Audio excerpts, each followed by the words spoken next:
God, what a beautiful view this morning, guys, right? It's better than this. Oh my God, Exactly. break the camera. So, we have our fan trigger wire hooked up to something that's keyed. I have the car in accessory right now, and our temp sender here that triggers it on and off, it's basically a ground reference. So I have the wire right here. I'm just going to ground it.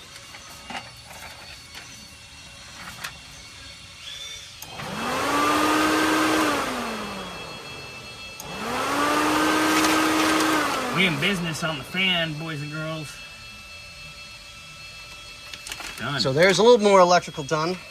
So now we just gotta find the keyed hot. For the coil. That's its own circuit for the coil.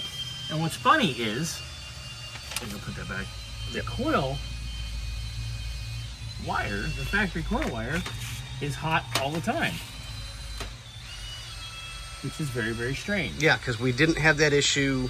I mean, everything we've put on this wiring harness-wise is all And when this factory. car was at minus having to make a new coil wire, but when this car was at Jordan's house, and it had the original engine in it and the old janky, cut up, nasty old wiring, it would turn on and off with key, like it should.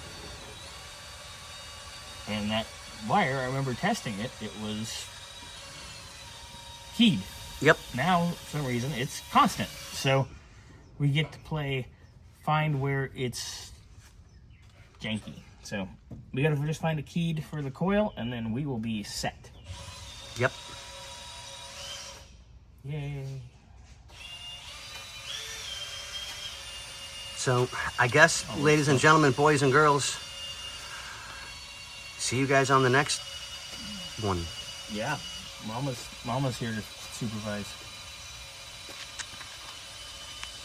Say hi, Mama. Hi. Say bye, Mama.